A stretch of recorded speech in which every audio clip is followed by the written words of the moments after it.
เสื้อผ้าฮะมาแก้บังดูหาเมนเบิดหั่นแหละแม่ของแม่แพงแม่เพิ่นฝากมาให้สเตลถุงนึงฝากมาให้น้องออมสินถุงนึงนี่พอดีเราลีสงกรานต์แล้วนี่เอาสเตลแบ่งกันกับแม่เพิ่นน่ะมีติดมาแต่รถอยู่มาแต่ลาวใต้พวกพี่น้องไปแบ่งกันบ่ครับมาเปิดผ้ามาบันนี้จนใต้ไฟใส่บอลพี่น้องกลุ่มจุดสุดท้ายได้แล้วตอนนี้พี่น้องโอเคยัดเข้าครับโอเคเรียบร้อยลองด้วยแถวลองก่อนดิเฮ้ยโอ้เรียบร้อย1.60ประมาณ1.6เนาะประเทศนี่ดิประเทศนี่คือเทเลยกะมีหล่อมันดิ5.10ผู้5.10 เซนนะข่อยก็ยังบ่ได้มีงบจะมีหูบบ่มีหูบถ่ายไว้อยู่บ่เล็กยาวไปเลยสินะยาวทั้งเทิงกับยาวทั้งลุ่มแล้วก็ขันเล็กเป็นชั้นไปสินะเอาแบบง่ายๆพอดีข้ามเพิ่นจอดประตูก็จอดเป็นเพื่อนบ่เตียงกับเจ้าหรอวะเจ้าแม่นโอเคมันก็มีประมาณราคาบ่แม่นรวมเบิดนั่นแหละค่าไม้ค่ามือค่าอาหารค่านี่เจ้าอันว่าปลายเท่าไหร่เอาคิดว่าปลายบ่บอกกันให้มันเด็ดขาดแล้วแหละโอ้ประมาณ12,000 13,000นั่นแหละ13,000เท่าเนาะเลยโอเคสิได้ฮู้เลือกเห็นแล้วพอเมย์มันถามมาจะโดนแล้วแหละนี่ก็ได้มีโอกาส600,000เด้อเดี๋ยวว่าชั้นว่า4เด้อพี่น้องปรับใจได้ลายกระตัง5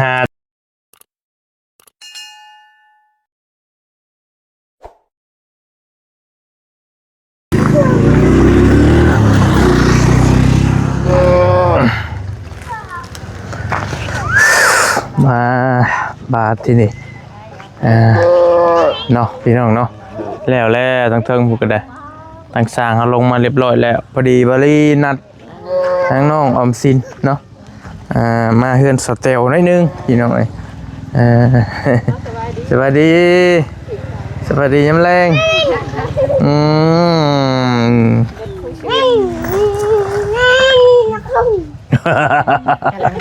รถแรงพี่น้องเห็นเนาะผมได้พากันไปลินชัยบ่สงการบ่ได้ไปใส่เลอะเละอยู่ในบ้านนี่แล้วเนาะเดี๋ยวพี่มานั่งพี่ก็ได้ไหมหามองนั่งเนี่ยนั่งอยู่ที่เพื่อนดีบ่เพื่อนสเตลนี่ก็ได้ไหมกะแล้วแต่ผมมีอย่างไรดอกเมย์เพิ่นฝากเสื้อผ้ามาให้น้องออมสินให้เด้อเด้ไปอุ้มมาน้องไป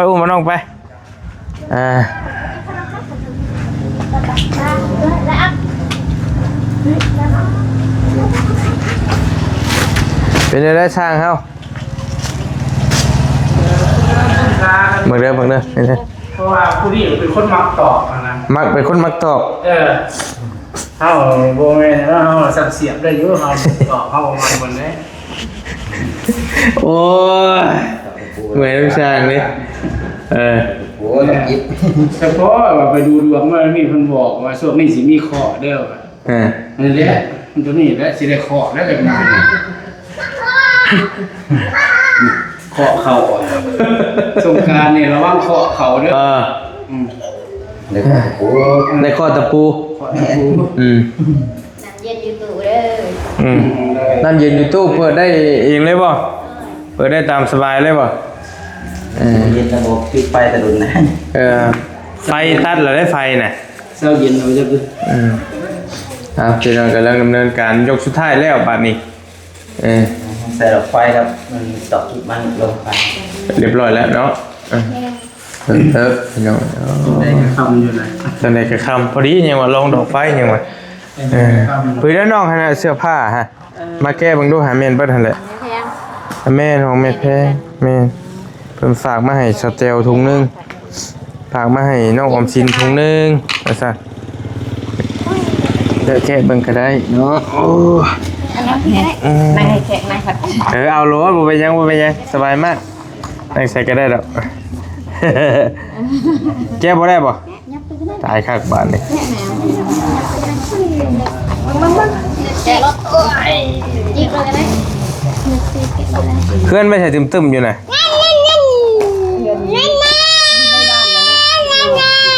โอ้ยโอเคจักใช้ได้จักใช้บ่แล้วเพิ่นฝากมาให้เบิดนั่นแหละเลือกใส่เนาะมาแต่มุกดาหารเจ้าใส่ได้อยู่บ่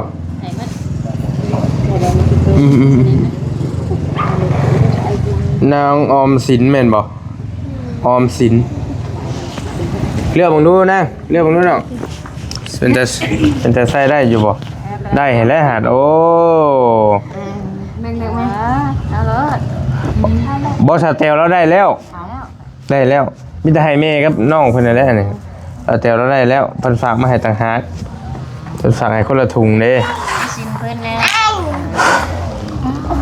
ส่งบ่แขกเลยตัวสีชมพูนี่ลงด้วยฮะเนาะจะชบไปให้มันก็บ่ได้บ่เสือน้อยพอดบ่ลองชบไปให้มันดูฉันม่วนอันนี้ก็ได้โอ้สงกรานต์เลยเนาะสงกรานต์เลยตัวนี้รถในแม่เพื่อน ใส่มันเบิ่งดู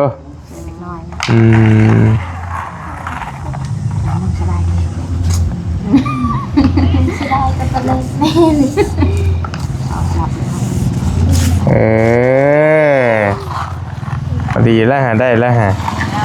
ดีงามเลยพอดีช้ำนอกชิ้นมันเลยนะบอกพอคนฝากมาน้องออมสินโอ้ช่วย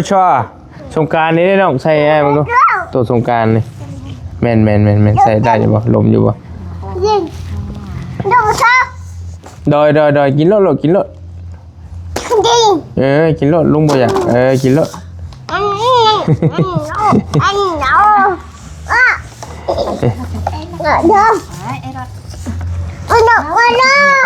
เล็กใช่ตัวได้ตัวโบได้แล้วมีตัวไหนฮะได้เยอะตัวไหนนี่พอดีเราลีสงการเลยนี่ตูดมือดีป่ะมือดีพอดีงามเลยม้อยเลยไปเขามันพอดี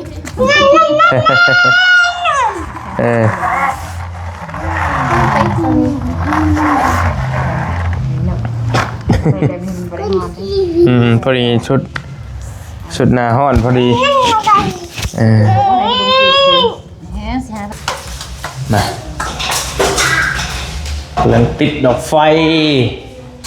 พอดีแล้วพอดีงามเลยอยู่ฮะติด2 ดอกได้ซื้อมาเป็น2 ดอก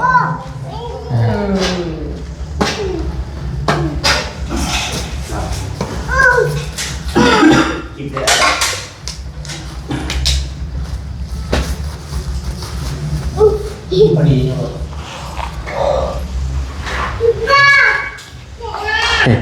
ได้แล้วมาอย่างนี้น่ะมันยังใช่เลยบ่น่ะนั่นแหละจะว่าพอดีคนคือพ่อจะอย่างคู่อ่ะแต่ละงามเลยอะไรแกเคยบอกว่าสัญญาอะไรในรอยเห็นอะไรได้อันนี้จะใส่ยูนี่เมื่อกี้นี่บ่ลองเลยบ่ลูกบ่ลุงบ่ยังวะมาเท่าไม่เท่าใส่ตรงนะตะกูตะกู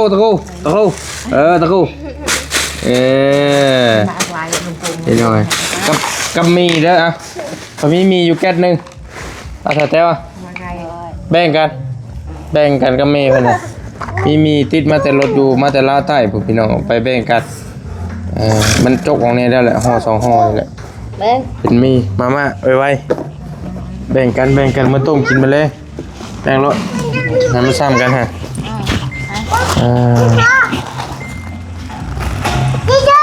ป้องนี่เราอยู่ข้างห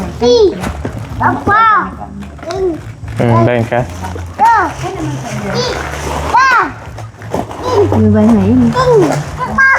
กินบ้าง อยากบ่ อุ่มมาเลยบ่ นั่นเองขอบคุณยัง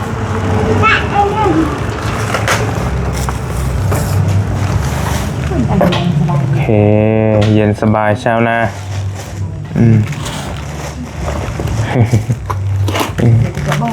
พอได้ไปเฮ็ดเวียกเฮ็ดงานทางไหนบ่แม่ก็ได้เบิดแล้วเนาะเบิดเวียกเฮ็ดแล้วเนาะ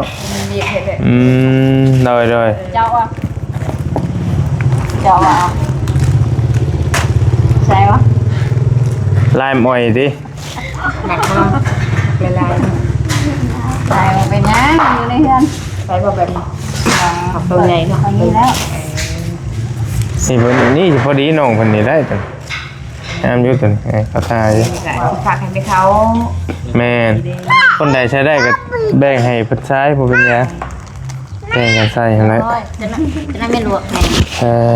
แต่ลวกกินเด้อแต่ละมันเบ้าเบิดแล้วบ่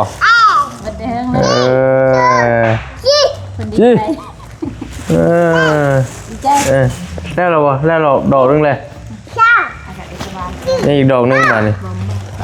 คึมๆปนสวรรค์แล้วเราบ่จะให้เราเอามือเลยอย่าลืมเอาน้ำมันออกเด้อลืมดอกมันพอดีได้เมียใช้ได้เจ้าได้อยู่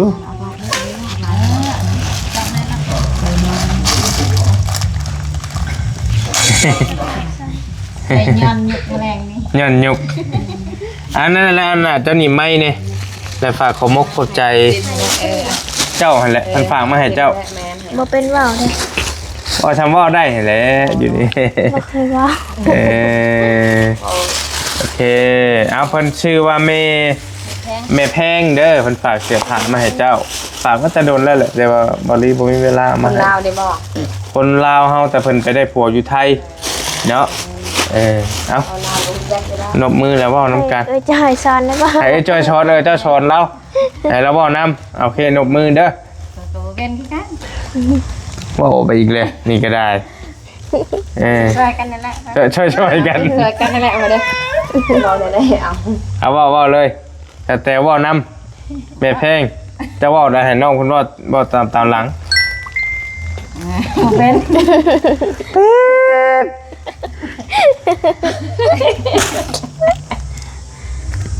ว่าขอบมกขอบใจเด้อว่าอย่าง บอกว่าเจ้าก็ว่าคือแท้ก็งงกันแล้วนี่ก็ได้ ช้อนคือช้อนหนังสือก็บ่เป็นก็ มาเขาเจ้าว่าขอบบุญขอบคุณอะไรไงน้องคุณว่าตามสินะอาจารย์ละวะอาจารย์ว่าป่ะนี่จะว่าก่อนโอ้อายผู้บ่าวนะเห็นผู้บ่าวมาไม่ใช่คืนไม่ใช่กันนี่บ่โอ้ตายเห็นผู้บ่าวมาชงคนละคืนนะสดจอยนี่เบิ่งชงแล้วเบิ่งคักแล้วเอาว่าตามไม่ก็ได้สิพาว่าเด้อนมมือเด้อขอบบุญขอบคุณเด้อขอบคุณขอบบุญขอบคุณเด้อ แม่แพงที่ฝากเสื้อผ้ามาให้น้องออมสินให้เจ้าอยู่ดีมีแห้งให้โชคให้มานให้ร่ำให้รวยปรารถนาสิ่งใดให้ได้สิ่งนั้นสมความปรารถนาอย่าเจ็บอย่าจนอย่าคัดอย่าของเด้อเอาสาธุจำนี่แหละ บอกง่ายๆนะปุ๊บเป็นบอกกันเลย ง่ายๆจะนี่แหละบ่มีหยังดอกเนาะไปได้แล้วบ่มีหยังบัดนี้เด้อขอบใจหลายๆใจเด้อแล้วบอกคันบ่แล้วก็ใส่ต่ออีก บ่แล้วเพิ่นแล้วขอบใจหลายๆแล้วเอาสวรรค์มาให้ยืมพี่น้องจริงๆมันก็มีอยู่แต่ลืมเอามาแต่นี่ก็ได้มาเอามาให้บัดนี้เอาไปเมืองบ่ได้เด้อ เอาอยู่ดีมีแฮงปีใหม่เด้อบ่ได้ไปทางใดเนาะ จะสิไปทางไหนแต่เฮาก็ได้มีก็เลอะเละอยู่น้ำมันนี่แหละไปลินใช่มันก็คือว่ามันบ่อยากม่วนไปได้ มองเดี๋ยวนะ ไปขอบใจได้หลายนะขอบใจไปเอามาต้มกินบัดนี้เนาะใส่น้ำเท้าไปค่ะ ไปบ่ ใส่น้ำเท้าไป ใส่บ่ ใส่น้ำไปน้ำ มาตัดมา เคาะยันมันรุด ช่างไฟเอาพี่บัดนี้พี่น้องเอ้ย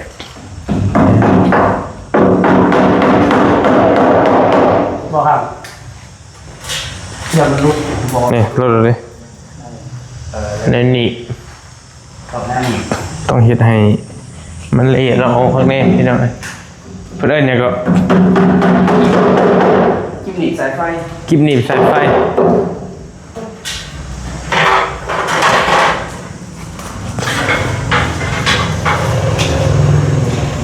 ต่อไปเราจะมาเปิดเบิ่งกันคำพอดีมานี่ไปต้มกินแล้วครับไปต้มรถไปต้มรถได้อีกแล้วมาเปิดผ่ามาอีกวันนี้จนใต้ไฟใส่บาดพี่น้องเอ้ยเนาะจ้าบริเวณของง่ายซื้อชิง่ายกับบริง่ายเลยพี่น้องจนค่ำเนาะมืดจะคือพอดีลองดอกไฟเลยเขาว่าแล้วได้ปะ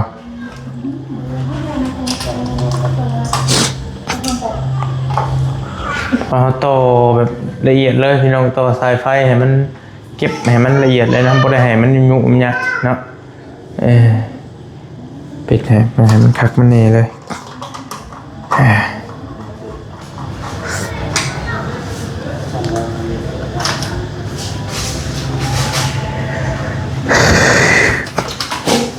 ได้ปะ ค่าตัวไหนบ่เข้าบ่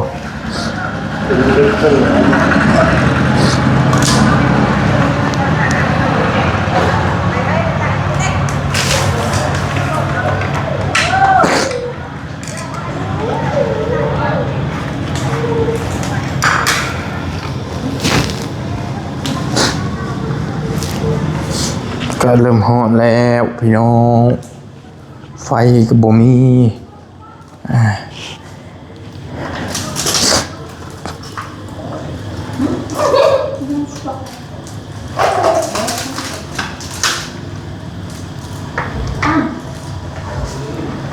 หันกันบ่อยู่บ่ดึงรุด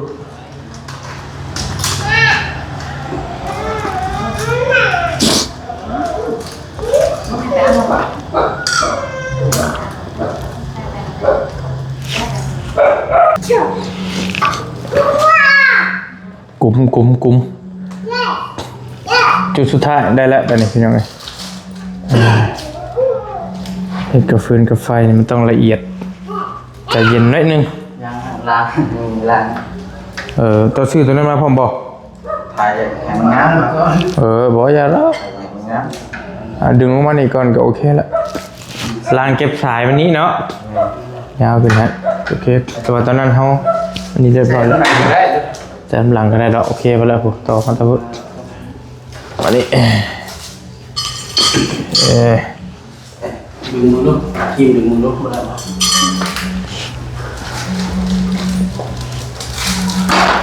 นี่ก็ผมผ่าหลอกเลยผ่าหลอกเลย เดิมเด้อเสียวได้ปาก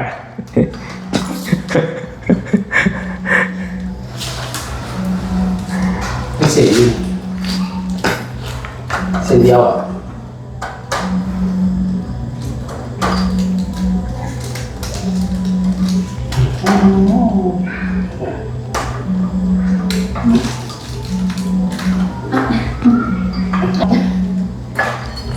รอไฟใจเย็นเด้อใจเย็นรอไฟมันมืดดีแล้วพี่น้องมันกว่าพี่มันกว่าแต่มันมีไฟตื้อเลยเนาะดีได้แต่ไฟขึ้นสะพนสาดมามันก็ยังมันมืดอยู่อดจะรอ อันนี้ไฟตัวนี้แบตเอาอันนี้ตินี่บ่ไฟใช้แต่เก่านะอืม ได้พอมีแดดก็บ่ได้ตาย นี่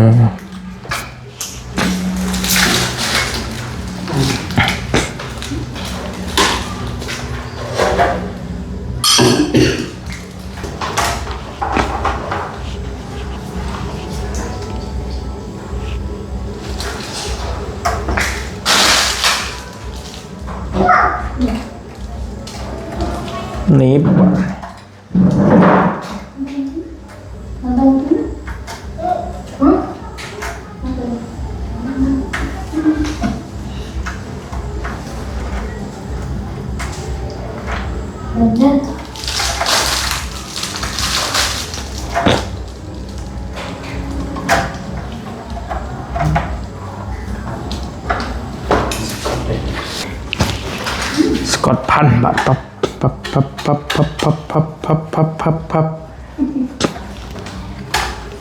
ปั๊บตึ๊ด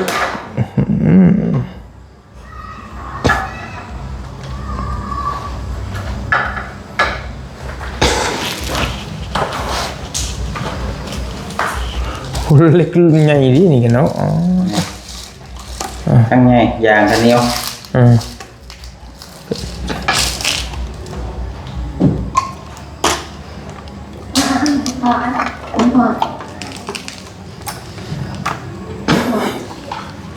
น้ำใส่ใหญ่เข้าไปพ่นแบบอร่อยเขาเนี่ยโอเค มันเชื่อมเล็กได้อยู่ได้เนาะแต่เนาะไฟแห้งกับอยู่ตอนเป็นเทือนเมื่อกับไฟนะเชื่อม นี่ชื่อมาเตย เชื่อมลงมาเชื่อมลงมา ตัดมาเป็นเชื่อมมาพิษ โค้งคือโค้ง ตัดกบไม่นะ ผมหมายมันจะคอยว่าตัวเสียงมันสีกินมั้ง เชื่อมกินลายกว่า เสียงหนักกว่า นักเลย ทำอะไรดี เสื่อมเปื่อย อัดเอาหมดหมดอัดซื้อตู้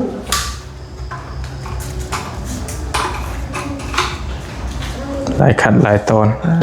เท่าวิชิง่ายก็บอกง่ายนี่นะต้องเย่แล้วนั่นเขาเย่แล้วนี่เขาอีก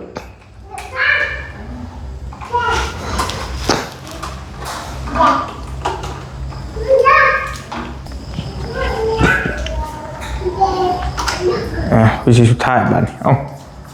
พันเขา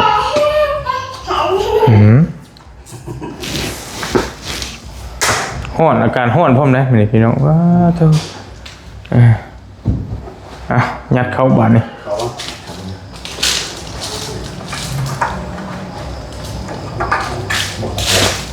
ดึงตัวนั้นขึ้นบ่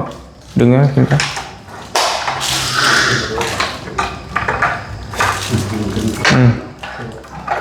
ขึ้นตรงนั้น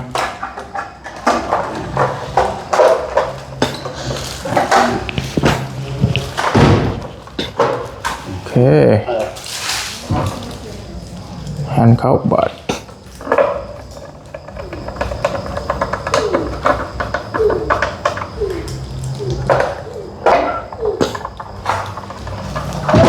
โอ้ทำไมตกใจเลย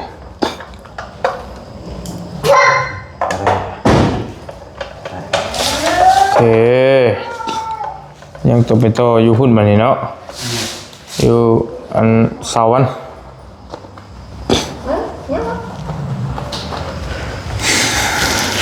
ปิดกันโอเคต่ออยู่เช้าวันนี้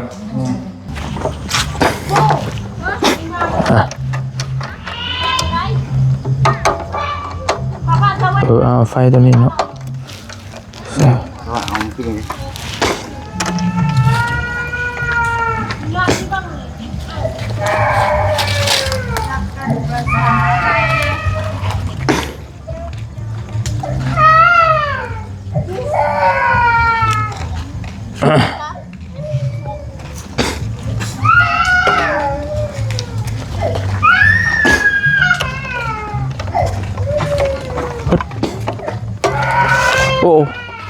คือบ่เน้นแท้อันนี้ก็ได้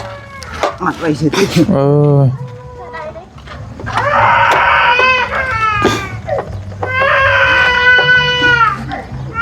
สองหูเข้าหูได้ก็ได้บ่หรือว่าจะได้ บ่แม่ มันมีหูของเพิ่นอยู่บ่ แม่คือสองหูนี่แหละหูเข่าอันนี้หูกลาง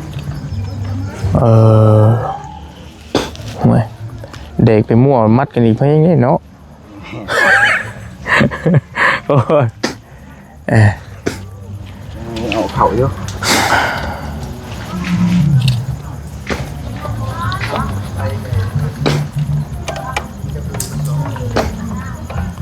โอเคยัดเข้าครับ เตะ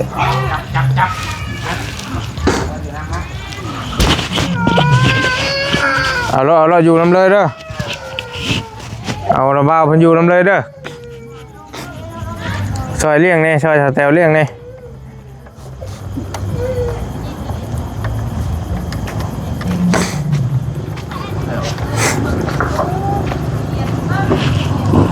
จะต้องเกียมนะแม่ นี่หรอ บอกอันนั้นบอกเพิ่นน่ะดีเพิ่นว่าเกียมนะแม่ อิหยังคือเกียมเตรียมบ่ เกียมนะแม่มียังคิดพลาดกับตีนถีบปึ๊บ บ่เตรียมทาตีนทีมนี้บ่ ตีนถีบสร้างนี่เด้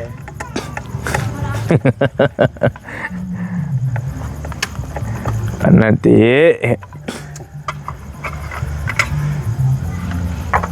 ขอบครับฝนเลยเนาะได้บ่กันได้อยู่บ่ระดับหนึ่งนะอันนี้ถ้าน้ำถือมันช็อตบ่มัดบ่แม่น้ำนี่ มันบ่เข่าแล้ว บ่เข้าบ่ ขาเข่าไปแล้ว ใช่เลยบ่ได้ โอเคไปเอาเบิ้งมานี่แล้วละมาเราไปไหมเด้อมันค่ำจนมืดโคตรโผปิดไฟตัวนี้ก่อนเอ้ยยาแล้วเดี๋ยวปิดไฟตัวนี้ก่อนเอาขึ้นใช่ ไม่เสียว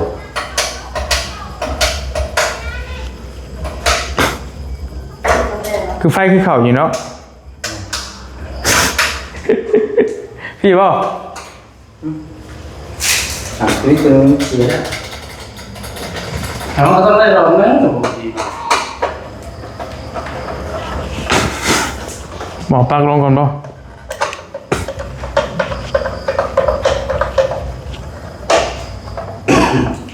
เบิกได้เอาแล้วลงก่อนเป็นยังตัวนี้สวิกนี่ ครับใครเหนื่อย รุดบ่ก่อนแน่นพดบ่ก็บ่ได้รุดมึงเด้อเป็นยังบ่ทันดีดบ่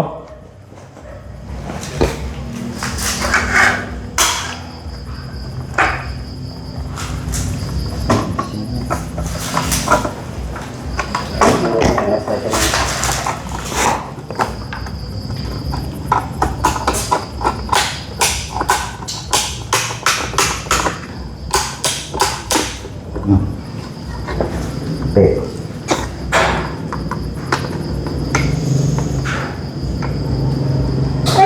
เฮ้ย ไ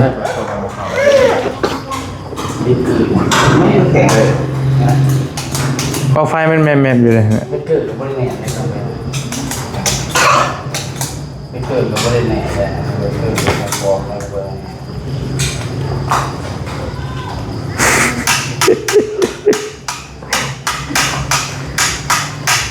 ไฟกับโมเดลร้องแค่ครับ ถุงขาวนี่ ที่บ้าน การใช้ ในยามไฟบ่ฟังได้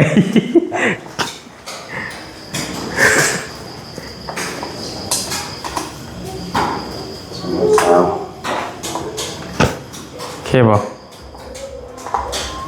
โอ้ ฮะ ไม่เกิดหรอ เกิดสิ ไม่เกิดเสีย กระเจ้ารัดเอาอีกทึง อันนี้เสียบ่สวิกเสีย ในสวิตช์ เฮ็ดจะได้ใช่ป่ะนี่ นี่จะรัดขึ้นห้อย อืม โอ้เอาตัวนี้ต่อตรงเลย ตัวเกิดขึ้นมันมีลมเสียงนะ สิเอาว่าเพราะว่ามันมี มันเสียอะไรมากกระเจ้าโตชนตัวนี้เขาไม่ได้ใช่มันจะพ่อยังหันมาได้ อืม เอาแบบบรรดาคณะทำใจมาซื้อมาเลยนะ แม่นบ่จักแล้วตะกี้ว่ามันดีอยู่คนนี้ก็ซื้อมาเลยได้กินนี่ เสียเลยนะอันแต่ว่าคันเฮ็ดต่อตรงก็ได้อยู่แต่ว่ามันเสีย ต่อตรงบ่ใช่อยู่พูดกินอีกอ่ะแค่แบบว่าใช่ยุบเบรกเกอร์แต่มาเอาเนี่ยหัวเลยได้เอาเหมือนนั่นสาย ก็หมายว่ามันบ่มีอีหยังตัดไฟเลยจักอย่างนะแบบไฟเขามันตรงเลยเดี๋ยวว่าบ่มีความปลอดภัยเลยถ้าบ่มีหมอนี่ถ้ามีหมอนี่ยังว่าพอเฮาได้เปิดหมอนี่ ถ้าเราเล่นบอลเขาว่านี่ แม่น นี่มีความปลอดภัยแต่ว่าสิ่งที่เราทำนี่มันก็ปลอดภัยตรงนี้ แต่ว่านะเขายังปิดตัวนี้ทันเนาะปิดตัวนี้รัดไว้ เขาบ่ได้ปิดตัวนี้ท่านแต่อันนี้เขาบ่มีหมุดปิดเด้อ อืม สายขาวได้ดึงมัน ฮะ สายขาวสายสุดสายขาวได้ดึง เหนื่อยเลยอันสเตลเจ้าชิว่าจะได้ฉากบ่ได้ช่างว่าเลยอันนี้ก็บ่อันสิให้ต่อเลยบ่หรือว่าจะได้มันตัวนี้มันเสียแล้วสเตลตัวนี้ได้สวิตช์ปิดเปิดเนี่ยมันเสียฮะจะไฟให้ใส่จะบัดนี้เหมือน ต้องใส่ไปก่อนเพราะว่าที่ผ่านมาได้ก็ใส่แบบนี้แล้ว ต่อแบบคือเก่าอ่ะนะตะกี้เนี่ยเราก็บ่จักข่อยก็บ่จักนะ มาสนมาเดี๋ยว เป็นเห็ดโกเรียนเป็นกระบอก แม่อันนั้น ตัวนี้มันเสีย ตัดไฟมันหาเสียเขาเอิ้นว่าตัดชั่วคราวเสียหรอมันบ่แม่นได้เกิดรุ่นนั้น ถึงสิบมีเซฟตี้กับมีเบรกเกอร์ยังใครได้บ้าง มันบ่มีเซฟตี้ก็เฮามีตัวนี้พอได้ปิดก่อนก็ใคร โอเคเรียบร้อยลองด้วยสเตลลองกว่านี้เฮ้ยตัวนี้ โอ้เรียบร้อยคือเฮาบอกง่ายๆตัวนี้มันเสียพี่น้อยมีแต่ปืนแหละเจ้าหาคนมาเปลี่ยนให้เด้อพอมีอยู่แล้วว่ะตัวนี้เฮาต่อตรงมาเลยแต่กี้มันก็เป็นแบบนี้แหละว่ะครับ แม่ แต่มันบ่มีตัวตัดไฟเลยนะมันต่อตรงมาจะสายเลยตัวนี้ฮะ พอมันเสียกระเจ้ารัดไปไง ตะกี้น่ะก็เจ้ามันเสียเขาเจ้าก็บ่บอกเลยเขาเจ้าก็โตให้แบบนี้เลย ซื้อใหม่เนาะ ไปซื้อตัวนี้มา แพงหรอ เฮาก็บ่จักเด้ ทางบ้านกัน10,000 บ่แพงดอกนี่เห็นไหมสเป่าหัวกระโดดมันนี่ปิดเปิดนี่ฝ้ามาเปลี่ยนได้เด้อมันเป็นอย่างมันอันตรายได้ป่ะเลยแต่วันนี้เขาใส่ให้อันนี้ก่อนแต่ว่าตะกี้เราก็ใส่แบบนี้แหละแต่เราบ่จักเด้บ่รีก็บ่จักถ้าบ่ค้ำมายามเบิ่งจังว่ามันเป็นเพิ่นต่อตรงมาเลยตัวนี้เสียเพิ่นก็บ่บอกแต่ว่าก็ใส่ให้เราไปก่อนมันก็สิบ่มีหยังติแต่ว่าถ้าเฮาใส่โดนน่ะมันสิอันตรายนะ แม่เกิดไฟขึ้นมามันสิบ่ตัด มันบ่ได้ไฟช็อตมันก็ช็อตเลยนะครับบ่มีหยังระงับไว้เลยนะบ่ได้ก็ได้แต่ถ้าหม่องไฟช็อตเฮายังปิดตัวนี้ตับได้ตัวนี้มันบ่มีแนวตัดไฟเลยนะว่าซั่นซะ เพิ่นมาปิดให้เพิ่นก็เลยบ่ได้แจ้ง แม่นเพิ่นบ่แจ้ง แล้วมันแจ้งเขาก็ซื้อมา โอเคได้แล้วบัดนี้ไปหาลูกไปให้อยู่นั่นก็ได้ทั้งหน้าบ้านก็หุงแล้วบัดนี้สว่างสวยโอเคแล้วบัดนี้โอ้เนาะคือเพื่อนคนแน่เฮ้ยบัดนี้แจ้งนี่เนาะเบิ่งออกมาเยี่ยมเบิ่งไกลๆก่อนตะกี้แล้วมันมืดแฮงเลยใช่เปล่าอันนั้นเจ้าปิดให้ข่อยมึงด้วยปิดแล้วเปิดเด้อเจ้าปิดดอกนอกให้นี่โอเคนี่คือมันบ่มีพี่น้องตะกี้มีบัดนี้ แจ้งสว่างสวยเนาะตัวงามก็ทาละบัดบ่เป็นตาย่านบัดแล้วละกี่มันมืดแฮงเตือนเรามืดตื้อตาหุ่งบัดนี้นอนเย็นสบายอุลาจะป้าแล้วให้เราเก็บมื้อเฮาบัดนี้ค่ำละออกมาพี่ก่อนบ่ได้สแตลตา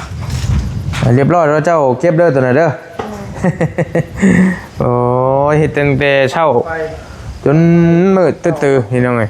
แจ้งแล้วบัดนี้ ใส่ได้ที่เจ้า ในเฮือนก็สว่างสบาย ใส่จะขาดใจยังไง เสียได้ ก็เนี่ยคันสิยังเหลือกันในห้องแล้วห้องน้ำหั่นแหละห้องตัวนี้แล้วก็จังว่ากันอีกตัวน่ะให้เขาเจ้ามาต่อสายย้อนลงหันก็ได้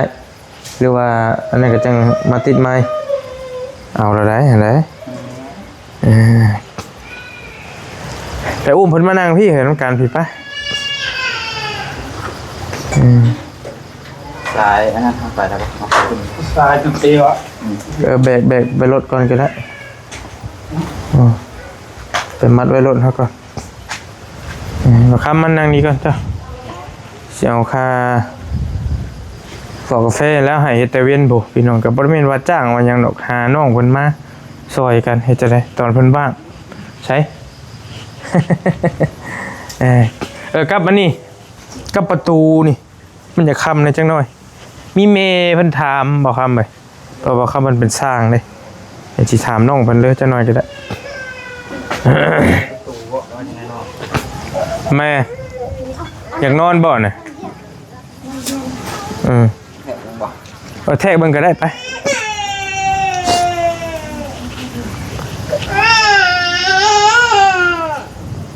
ประตู5 เมตรเนาะแม่เพิ่นถามว่าถ้าจ้างเฮ็ดนี่สิเท่าใดเพิ่นว่าหั่นนะถ้าเฮ็ดประตูก็ลองเบิ่งเท่าใด เอาที่นี่เนาะ ก็ประมาณนั้นก็ได้นั่นก็สูงแล้วอันก็สูงแล้ว1.70 แต่ว่าเพื่อลูกหมักล่อมันน่ะก็ แม่น เพื่อเอาเทล่างยุกขึ้นเลยก็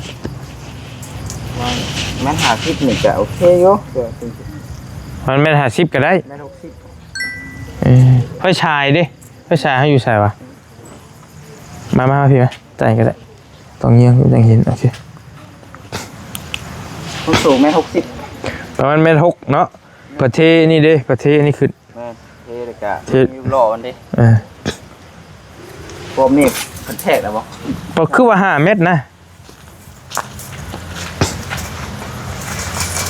แม่นบ่ดึงอยู่จ้าเต้ดึงไปแม่นบ่5 เมตรบ่ แม่นเทปล่อยได้ เท่าไหร่ฮะ ดูแม่นหา 4 เมตร 50บ่ หมอนที่นี่ค่ะใช่ไหมครับ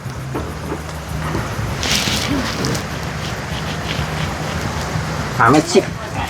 5 เมตร 10ผู้ 5 เมตร 10 เซน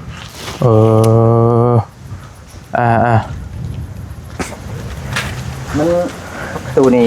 เพิ่นจะได้เป็นแบบนั้นแบบนี้บ่หรือว่า ก็จะ เดี๋ยวเราเพิ่นมีแบบมานะ เราก็ยังบ่ทันได้ว่าหรอกอยากแค่ว่าอยากเฮ็ดกันว่าอยากเฮ็ดให้สเตลนะประมาณการว่าใช่ เด้อ คือแบบสเตลมีแบบบ่หรือว่าเฮ็ดแบบใดก็ได้บ่ เขาเจ้าเฮ็ดแต่มันงามมันยังแบบใดมักนะหรือว่าตามใจผู้เฮ็ดบ่ เฮ็ดเป็นเฮ็ดให้มันประหยัดชาบ่ง่ายๆซะเนาะสมมุติว่ามีเพิ่นช่อยนะอันนี้ถามเบิ่งซื่อๆดอกยังบ่ได้มีว่า เพราะประตูมันก็มีหลายแบบหลายเกรดแล้วก็หลายราคานะ ข่อยก็ยังบ่ได้มีงบหรอกจะมีรูปบ่มีรูปถ่ายไว้อยู่บ่ ก็ลืมเลย คันว่าเฮ็ดแบบง่ายๆสินะบ่คำเฮ็ดแบบ เลย แบบเล็กยาวไปเลยสินะ ยาวทั้งเทิงกับยาวทั้งลุ่มแล้วก็ขันเล็กเป็นชั้นเป็นชั้นไปสินะเอาแบบง่ายๆพอดีก็บ่ที่บ่ห่างไปได้คันห่างหลายก็ขี้ร้าย แต่เก้าก็สิอยู่วางห่างเกินก็10 เซนเพราะว่ากันมาเนี่ยเด้ แม่น เลย พ่อมาใหญ่เข้าบ่ล้มว่าซะ แม่ระหว่าง10 เซนก็บ่นั่นปานนั้น คันชำมาตัวนี้เข้าบ่ล้มเด้ มื้อนี้ก็มันช่องโลแหละ บ่ได้แม่นหมาจ้ะบ่นี่คันที่ นี่ก็สิอยู่วาง8 เซนนั่นแหละ ประมาณ8 เซน มันก็บ่ได้นั่นเนี่ย คันที่ลายชาวแตวก็บ่ได้ว่าแล้วว่าเฮงมากแล้วว่ะ แห่งดีเลยเนาะ กันหมู่กันมาเข้าหั่นนะ 8 เซนกันมันกันมา พอบอกคำเพิ่นจอดประตูก็จอดเป็นเพื่อนบ่เตียงกับเจ้าหรอวะเจ้า แม่น โอเค มันก็มี ประมาณ ราคาบ่ แม่นรวมเบิดนั่นแหละค่าไม้ค่ามือค่าอาหารค่านี่เจ้า คันว่าเฮ็ดอยู่บ้านกันเองก็มันเพราะว่าเฮาก็บ่ได้ไปมาเนาะเฮ็ดแล้วก็ไปติดตั้งก็ประมาณ10,000 ประมาณ10,000นึง แม่นราคาถ้ามาสิก็น้ำมันก็ต่างหน่อยนึงพอค่าน้ำมันเนาะซั่นซะเด้อเพราะว่ามันก็มาไกลเด้อเนาะค่าน้ำมันนั่นแหละ ประมาณอันนี้10,000ปลายบ่ปลายเท่าไหร่เอาคิดว่า ปลายบ่ บอกกันให้มันเด็ดขาดแล้วแหละ โอ้ประมาณ12,000 13,000นี่แหละ 13,000เช้าเนาะ โดย โอเคสิได้ฮู้เลือกเห็นแล้วไงพอแม่มันถามมาแต่ดนแล้วแหละนี่ก็ได้มีโอกาสมาก็เลยถามเบิ่งเฮ็ดให้มันพอเฮือนเมาลี่ก็บ่ได้ว่าคักได้ประตูบ่ค้ำอะไรไปจอดตืมให้เป็นที่กันเลยเฮือนเมาลี่ก็ได้เป็นเล็กยาวมานี่ทั้งเทิงเล็ก2ก้านนะ แม่น 2ก้านทั้งเทิงก็ทั้งลุ่มแล้วก็เฮาเอาเล็กมาซับใส่จอดใช่ฮะก็โอเคแล้วเฮาถ้าว่าอย่างเน้นความงามมันก็แพงนะพี่น้องนี่เน้นความให้มันกัน แต่ สั ว่า ตว์ เรื่องแห่ทรายค่ะว่าสมมุติว่าเฮ็ดก็มีอยู่ที่เนาะแห่ทราย ใช่พูดมีเรามีอยู่มีครบหมดเลยใช่บ่มีแต่ปูนเท่านั้นแหละคันบ่มีก็ได้ปูนนั่นเบิดแล้ว จังหามาหลังก็ได้ปู ประมาณ 13,000เนาะ โดย ประมาณ 13,000หรือว่าประมาณ$400ไปแต่เป็นเงินดอลกับพี่น้องเอ้ยนี่เป็นเล็กที่คันจอดต้องจอดด้วยใช่ คันสมมุติว่ามาเฮ็ดอยู่พี่ก็เฮาได้เที่ยวมามันก็โดนคือกันนะ เปลืองน้ำมันลบไปลงมาอีกเนาะลำบากอีกจอดอยู่บ้านแกมาทีเดียวแล้วก็ได้เนาะ แม่เฮ็ดอยู่บ้านเฮ็ดแล้วแหละมีแต่มาเทล้างแล้วก็เอาโจมประตูมาติดตั้งเลย โอเค สิง่ายกว่าหักแต่ว่าลำบากแกลำบากใช้รถไทยแล้วมา โดย เพราะว่ารถอื่นนะกูมีแต่รถแสดงรถไทยมีอยู่ รถไทยได้แต่รถไทยแหละเบิ่งคันสิได้รถอื่นบ่ได้หรอกเพราะว่ามันก็ยาว5 เมตรปลายมัน 5 เมตรกว่ากว้างนะกว้างกว่าเฮือนบ่ลีอีกเบิ่งทรง กลัว กว้างกว่านะเพราะว่าแต่เฮ็ดเฮือนเฮาก็กะว่าอยากให้มันกว้างนะก็ยากแล้ว จะดีแล้วกว้างไว้เพื่อรถยังพอได้สะดวกสบาย ปะมาพี่ก่อนมาดิจังหวะกันพี่มานั่งพี่มานั่งพี่จะแต้วไปนั่งกับผมเอาคำไปสว่างแล้ววันนี้เนาะโอ้คือสว่างสวยนี่เอาว่าพ่อไม่อยู่นะมาว่าตีแม่เบิดไว้ เป็นเห็นผู้ชายเป็นญาติเนาะ ญาติบ่ ญาติเลยคือแรกๆหัน พอยังไห้เลย ญาติแม่บอลลี่นั่นเงินซื้อทีวีเห็นนะสเตลเงินแม่จะดีเป็นซื้อทีวีเนี่ยมันเหลืออยู่ประมาณ600,000ปลายนี่บ่เขาก็เลยว่าสิเอาเงินตอนนั้นละมาให้ค่าเฮือค่าให้น้องเพิ่นให้พ่อได้มาดินขอให้เจ้าคิดว่ามันชิงง่ายๆมาอะไรก็บ่ได้ง่ายพี่น้องว่าวันนี้ละเงินส่วนนั่นไปซื้อดอกไฟซื้อมักกิ้งมันบ่ แม่ซื้อหันที่นี่เบิดอาดลาดตัว600,000นะบ่พอบาดนี้บอลลี่ก็เลยไปบี้เอาเงินนั่นน่ะเงินของแม่จะดีพันหลายท่านเป็นของแม่วงแหวนแม่คิตตี้เอ้ยพรเอ้ยเปรมเอ้ยแซมมานาแล้วก็แม่จะดีอยู่ทางฝั่งไทยเพิ่นฝากไว้ช่วยเหลือใครก็ได้แต่มันก็ยังเหลือบ่หลายได้นะบอลลี่สิเบิดแหละเหลือบ่กี่แสนไปซอยพี่น้องลาวใต้เฮาก็หลายบอลลี่ก็เลยบี้เอาเงินส่วนนั้นให้มาแบ่งให้น้องเพิ่นพี่น้องเนาะว่าคำให้600,000เด้ออย่าว่าชั้นว่า4เด้อพี่น้องปรับใจได้หลายกระต่างนี่กันนั่นแหละบ่ได้ว่าจ้างว่าว่านดอกพี่น้องเนาะว่ากันดอกก็ได้ก็เอาน้องเพิ่นมาเฮ็ด2คนมาสิแบ่งให้บ่าวนั่นน้ำอีกแน่แล้วก็ได้มาเฮ็ดแต่บ๊ายๆพู่นเนาะอันนั้นเด้อสเตลเด้อไม้เขาอยู่แค่นึงว่ะน้องบอกคำอย่าเนาะให้เราเว้าแล้วก็ได้มีแต่เจ้าฝากเจ้าขอบมกขอบใจขอบบุญขอบคุณเด้อทางเมจะดีเพิ่นเด้อเป็นซื้อหลอดฟืนหลอดไฟซื้อหันซื้อหนีแล้วมาให้ทั้งสายฟืนสายไฟเนี่ยเนาะเมจะดีที่เพิ่นซื้อทีวีให้เจ้าแล้วก็อีกหลายๆท่านที่วอลลี่บอลไปที่นี่แหละเมคิตตี้เมวงแหวนเอ้ยเปรมเอ้ยพรเอ้ยแซมมานาแล้วก็เมจะดีอีกท่านหนึ่งอยู่ฝั่งไทยเพิ่นบ่ให้ออกซื้อเนาะ ที่บ่ได้เอาเงินมาให้น้องบ่คำเพิ่นนี้ฝากเจ้านบมือขอบคุญขอบคุณบาทเดียวเลยก็ได้ผู้ใหญ่ใจดีเด้อบัดสุขุทุกคน ขอขอบคุณหลายๆเด้อหมดทุกคนขอให้อยู่ดีมีแรงความเจ็บอย่าให้ได้ความใครอย่าให้มีปรารถนาสิ่งใดขอให้สมความหมาดปรารถนาเด้อขอให้ร่ำรวยตลอดปีตลอดไป เลย ใจบาลีแล้วก็สร้างนั่นเด้อ ช่างค่ำน้องชายโอเคพี่น้องไปบอกว่าพามทำเพลงเมื่อแล้วเฮาบัดนี้เอาไม้มา มากินมีกันเนาะ บ่แล้ว พอแล้วเพื่อสิเมื่อฮอดเอากระเป๋าเด้อขอบใจคือการสว่างสบายแล้วบัดนี้ก็มีแต่อย่าลืมตัวนั้นเด้อมันจะมันอันตรายให้เพิ่นมาเปลี่ยนให้เปลี่ยนสวิตช์อันนั้นซื่อๆดอกเขาเดียวนึงพี่น้องเรียบร้อยแล้วบัดนี้แล้วจังว่ากันกับตัวตัดไฟหั่นแหละแล้วให้ไผมาติดตั้งให้ก็ได้มันบ่มีพี่น้องเอ้ยบ๊ายบายเด้อวันนี้เด้อบ๊ายบายเด้อโอเคบ๊ายบายไปนอนเด้อแจ้งแล้วบัดนี้พี่น้องเอ้ยเจ้าเก็บเพื่อนไปบอลลี่ขอโตเดินทางจบคลิปปิดคลิปไว้เพียงชำนี้ก่อนนะขอขอบมกขอบใจขอบุญขอบคุณในไลน์นะพ่อแม่พี่น้องบัจจุกุทุกคนที่ติดตามช่องบอลลี่แล้วก็ทีมงานทั้งบัจจุกุทุกคนเนาะวันที่รอคอยของสเตลมาแล้วพี่น้องรอเฮิงเติบแล้วก็ได้รอฟืนรอไฟเข้ามาเพื่อจะได้ใช้เนาะได้แล้วบัดนี้เนาะเอาขอบอกขอบใจขอบุญขอบคุณในไลน์ทางเมจดีที่ผู้ที่เพิ่นซื้อทีวีให้ทางสเตลนั่นแหละหรือว่าผู้ที่เพิ่นเจาะน้ำให้นางกลมเนาะเพิ่นก็ซอยไปหลายกูหลายคนแล้วก็แม่คิตตี้แม่วงแหวนเปรมพรแซมนาเนาะแล้วก็แม่ใจดีอยู่ทางฝั่งไทยเพิ่นฝากเงินมาให้บอลลี่ว่าสดซอยไผก็ได้แล้วแต่เห็นสมควรว่าซั่นเนาะบอลลี่ก็บิแบ่งมาซอยสเตลใน600,000หรือว่าก็เกือบ1,000 บาทอันนี้บ่ได้หลายดอกพี่น้องเนาะซอยกันผู้เล็กผู้น้อยผู้ร้อยผู้พันเอาให้เพิ่นอยู่ดีมีแฮงเนาะทั้งเบิดทั้งมวลบัจจุกุทุกคนนั่นแหละเพิ่นร่ำเพิ่นรวยโชคดีปีใหม่ปรารถนาสิ่งใดก็ให้ได้สิ่งนั้นสมความปรารถนาอย่าเจ็บอย่าจนอย่าคัดอย่าของเด้อเฮ็ดหยังก็ให้ขึ้นให้เกินให้ร่ำให้รวยให้โชคให้มานเนาะบัจจุกุทุกคนสาธุสำหรับคลิปนี้บอลลี่ไปก่อนแล้วอยู่ดีมีแฮงพี่น้องบ๊ายบายเนาะโดยไฟเอื้อยอันนั้นเฮาก็ยังอยู่เนาะเอื้อยไฟเอื้อยละไม้เฮาพี่น้องบอลลี่มาติดให้ก็ยังสว่างสวายอยู่หั่นก็ได้เอาอยู่ดีมีแฮงบ๊ายบายพี่น้อง